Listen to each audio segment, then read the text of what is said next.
Ang Charlotte Robot ng Sydney. Binuo sa Sydney ang isang robot na hugis gagamba na nagngangalang Charlotte na kayang mag-3D print ng isang buong bahay sa loob lamang ng isang araw.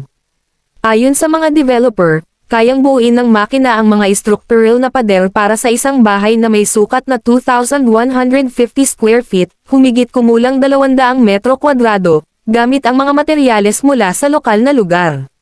Sa halip na semento at ladrilyo na dinadala ng truck, ginagamit ni Charlotte ang buhangin, lupa, at malinis na basura na pinagsasama-sama sa mismong lugar upang maging pader.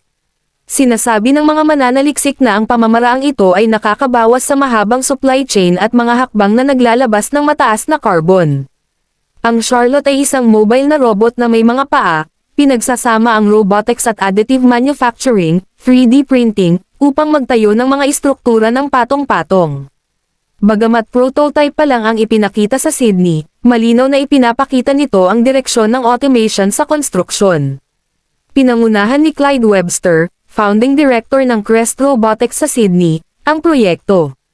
Layo ng kanyang trabaho ang paggawa ng mga robot na kayang gampanan ang mahihirap, paulit-ulit, o delikadong gawain sa konstruksyon. Hinihimok ito ng krisis sa pabahay at pangangailangang bawasan ang carbon footprint.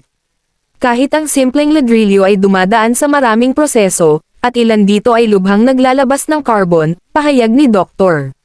John Golombieski, co-founder ng Earth-Built Technology. Mula sa lupa hanggang sa istruktura.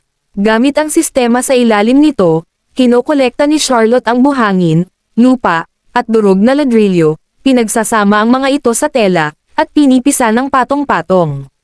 Ginagamit dito ang extrusion, ang pagtulak ng material sa isang nozzle upang mabuo ang mga patong.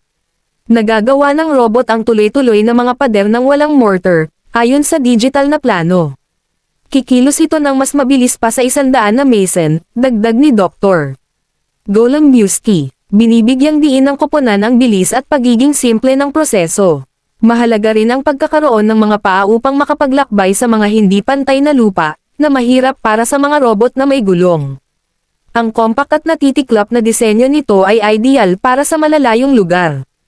Ayon sa UN Environment Program, noong 2022, ang sektor ng konstruksyon ay responsable sa 37% ng carbon dioxide emissions mula sa enerhiya at mga proseso. Sa pamamagitan ng pag-iwas sa semento at paggamit ng basura, sinasabing makakabawas si Charlotte ng parehong gastos at emissions. Bagamat maaaring makapagpababa ng mga aksidente sa trabaho, may alalahanin din na maaaring maapektuhan ang hanap buhay ng maraming manggagawa.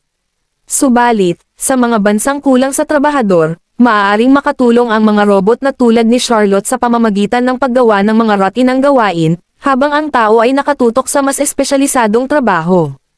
Dapat sumailalim ang mga istruktura sa mahigpit na pagsusuri upang matiyak ang kaligtasan at pagsunod sa building code. Una, itong maaaring gamitin sa mga mababang gusali. Mahalaga rin ang pagtiyak na pare-pareho ang kalidad ng mga materyales, lalo na't nag-iiba-iba ang lupa at basura sa iba't ibang lugar. Inaasahan ding magagamit ang disenyo ni Charlotte sa pagbuo ng mga istruktura sa buwan gamit ang lunar regolith, mabuhanging lupa sa buwan.